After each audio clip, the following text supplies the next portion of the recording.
সুধী বৈষ্ণব ভক্তবৃন্দ, রইল আপনাদের চরণে আমার ভক্তিপূর্ণ প্রণাম। আশা করি সকলে ভালো আছেন।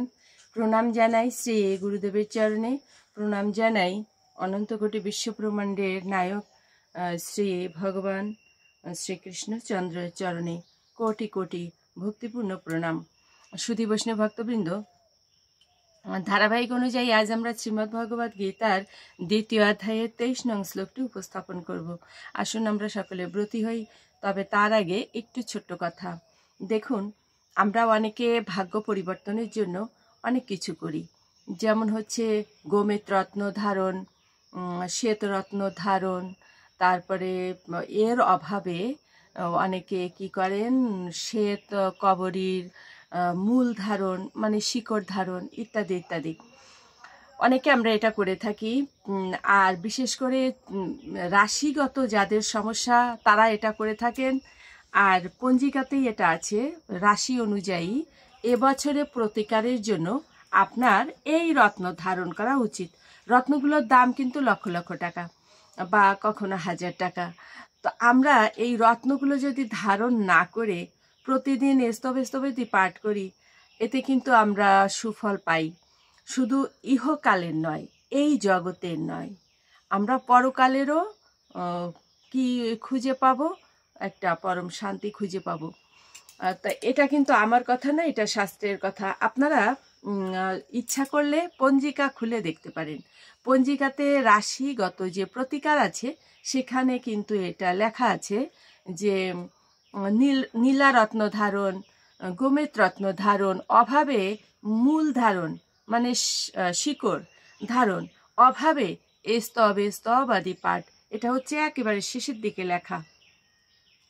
সুধী বৈষ্ণব ভক্তবৃন্দ, যিনি শ্রীমদ্ ভগবদ গীতা পাঠ করেন না তিনি হস্ত হতে অমৃত ফেলে দিয়ে বিষ ভক্ষণ করেন। এটা শ্রীমদ্ ভগবদ গীতার মাহাত্ম্যে লেখা আছে। আপনারা যদি গ্রন্থ খুলে দেখেন তাহলে অবশ্যই এটা জানতে পারবেন।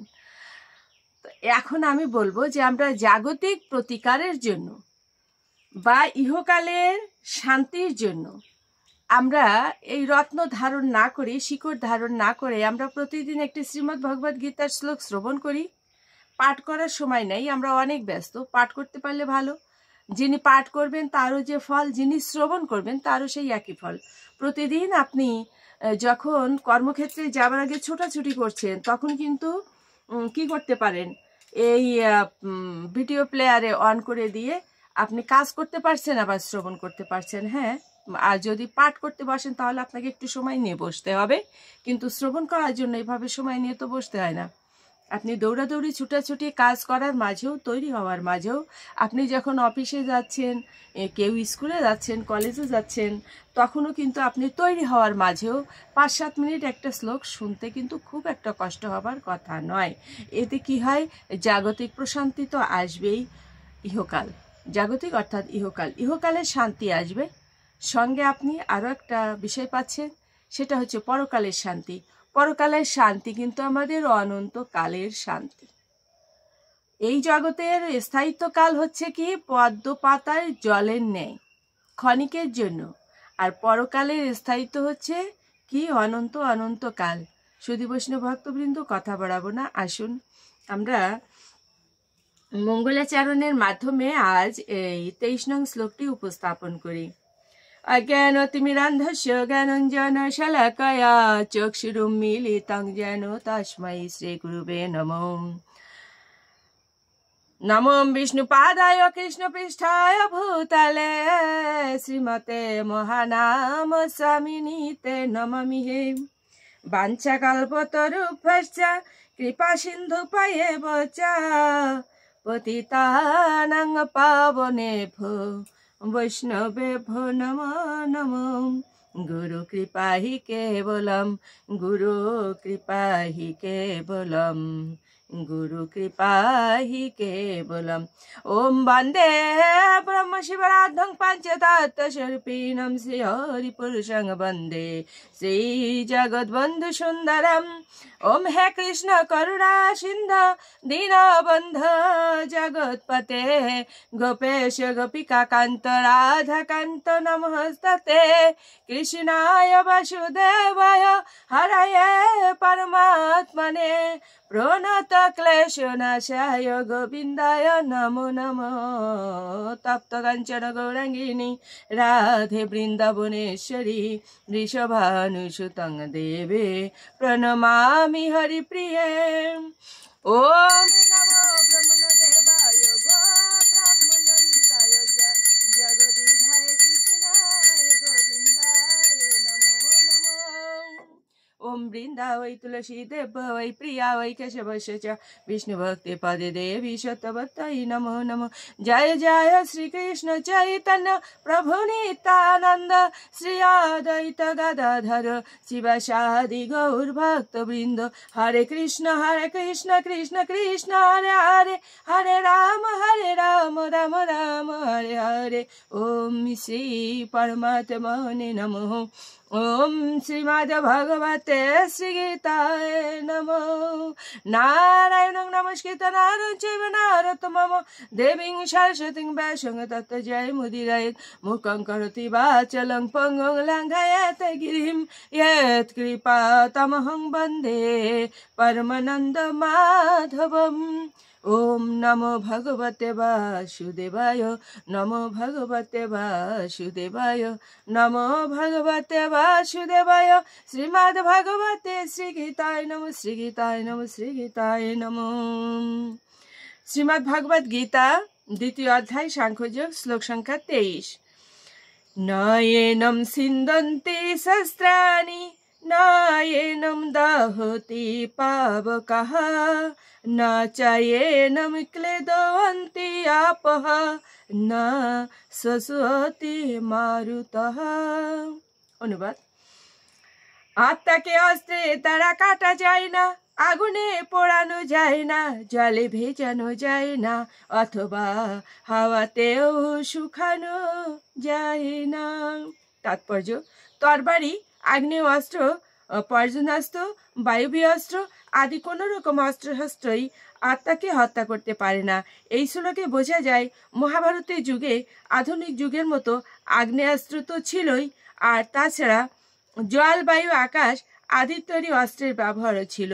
আধুনিক যুগের পারমাণবিক অস্ত্রশস্ত্রগুলো এক রকমের আগ্নেয়াস্ত্র, কিন্তু তথাকথিতভাবে বিজ্ঞানের উন্নতি হলেও জলবায়ু আকাশ আদির দ্বারা নির্মিত অস্ত্রের ব্যবহার আধুনিক বৈজ্ঞানিকদের কাছে সম্পূর্ণ অজ্ঞাত। মহাভারতের যুগে জলীয় অস্ত্রের দ্বারা পারমাণবিক অস্ত্রের মতো আগ্নেয়াস্ত্রকে খণ্ডন করা হতো, যা আজকের বৈজ্ঞানিকদের কল্পনারও অতীত। সেই যুগের বীরেরা যে সমস্ত অদ্ভুত ঝটিকা অস্ত্রের ব্যবহার জানতেন তা আধুনিক বৈজ্ঞানিকেরা কল্পনাও করতে পারে না। অগ্নি, জল, বায়ু, আকাশ আদির এত সমস্ত অস্ত্র থাকলেও কোনো বৈজ্ঞানিক অস্ত্রের দ্বারাই আত্মাকে হত্যা করা যায় না। মায়াবাদীরা বুঝাতে পারেন না কেমন করে জীবাত্মা নিতান্তই অজ্ঞতার ফলে জড় অস্তিত্ব লাভ করে এবং তার ফলে মায়াশক্তিতে আচ্ছন্ন হয়ে পড়ে। আত্মাকে যেমন অস্ত্রের দ্বারা কাটা যায় না, তেমনি আত্মাকে তার উৎস পরমাত্মার থেকেও কখনো বিচ্ছিন্ন করাও যায় না, বরং স্বতন্ত্র জীবাত্মাগুলি পরমাত্মার শাশ্বত ভিন্নাংশ। যেহেতু সনাতন জীবাত্মা পরমাণু সদৃশ, তাই ভগবানের বহিরঙ্গা মায়াশক্তির দ্বারা তাদের আচ্ছাদিত হয়ে পড়ার প্রবণতা দেখা যায় এবং এভাবে তারা ভগবানের সান্নিধ্য থেকে বিচ্যুত হয়ে পড়ে। ঠিক যেমন আগুনের স্ফুলিঙ্গ, যদিও আগুনের সঙ্গে তা গুণগতভাবে এক ও অভিন্ন, কিন্তু আগুনের থেকে বেরিয়ে এলেই তা নিভে যায় এবং তখন আর তার মধ্যে আগুনের বৈশিষ্ট্যগুলো দেখা যায় না। তেমনি পরমাণু সদৃশ জীবাত্মা ভগবত বিমুখ হয়ে পড়লে মায়াশক্তির দ্বারা আচ্ছাদিত হয়ে পড়ে এবং তার প্রকৃত স্বরূপ বিস্তৃত হয়ে পড়ার ফলে নানা রকম দুঃখ কষ্ট ভোগ করতে থাকে। বরাহ পুরাণে বলা হয়েছে, জীবাত্মা পরমাত্মার বিভিন্নাংশ। ভগবদ গীতাতেও বলা হয়েছে জীবাত্মার সঙ্গে পরম আত্মার এই সম্পর্ক নিত্য শাশ্বত। সুতরাং মায়ার বন্ধন থেকে মুক্ত হবার পরেও জীবাত্মা স্বতন্ত্র স্বরূপেই বিদ্যমান থাকে, যা অর্জুনের প্রতি ভগবান শ্রীকৃষ্ণের উপদেশে সুস্পষ্ট উপলব্ধি হয়। ভগবত তত্ত্বজ্ঞান লাভ করার পর অর্জুন মায়ার বন্ধন থেকে মুক্ত হয়েছিলেন, কিন্তু তা বলে তিনি শ্রীকৃষ্ণের সঙ্গে এক হয়ে যায়নি। সুধী বৈষ্ণব ভক্তবৃন্দ, এখানে আমি একটু উচ্চারণের কথাটা বলি যে আমরা জীবাত্মা পরমাত্মা এটা বলি, আবার কখনো বলছি জীবাত্মা পরমাত্মা, আত্মা বা আত্মা, আবার কি বলি উচ্চারণের সময় পদ্মা বা পদ্মা। এখন অনেকের মনে হতে পারে যে আসলে সঠিক কোনটা, দুটোই সঠিক। আমরা যখন বাংলায় উচ্চারণ করি তখন আমরা বলি আত্মা, আর যখন সংস্কৃতে উচ্চারণ করি তখন বলি আত্মা। তো আসলে হয়ে যায় সংস্কৃত উচ্চারণটাই হয়ে যায়, কিন্তু আমরা যখন শ্লোক উচ্চারণ করব তখন আমরা সংস্কৃত উচ্চারণ করব, আর যখন আমরা তাৎপর্য অনুবাদ উচ্চারণ করব তখন তো পারতপক্ষে আমরা বাংলাটাই বলবো। শুধু বৈষ্ণব ভক্তবৃন্দ, আসুন আমরা এবার মাহাত্ম্যটা বলেই বিশ্রামে যাব। ওম শ্রী পরমাত্মনে নমঃ।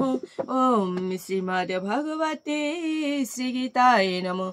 গঙ্গা গীতা চ সাবিত্রী সীতা সত্যপতি ব্রতা ব্রহ্মবলির ব্রহ্মবিদ্যা ত্রিসন্ধ্যা মুক্তি গৃহিণী অর্ধমাত্রা চিতানন্দা ভবং নিভ্রান্তি নাশিনী বেদত্রয়ী পরানন্দা তত্ত্বার্থ জ্ঞান মঞ্জুরি। ওম তৎসৎ। ওম নমো ভগবতে বাসুদেবায়। নমো ভগবতে বাসুদেবায়। নমো ভগবতে বাসুদেবায়।